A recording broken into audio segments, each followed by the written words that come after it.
Hey everybody, it's Neil and I am in my media room and I'm using the extendable curtain rod right up here. I'll show you guys what it is here.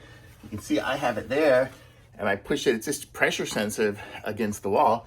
So it's pressured there, pressured on the other side as well. And then it's just kind of like stretches and I was able to kind of, I think, rotate it and just, extend it.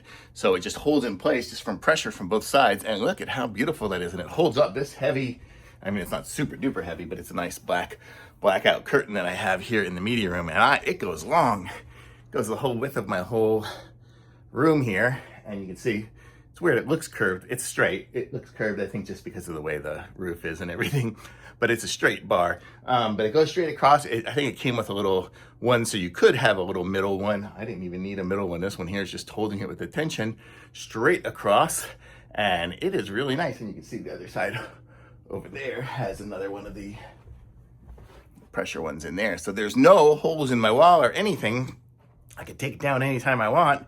I won't, but I could. And this is it here with the curtains. I guess I could change it to red curtains or different color curtains if I ever wanted to in my media room. So that is it there. And you can see it's really big across. Looks great in my room, comes out good. So I'm going to say this one's total winner.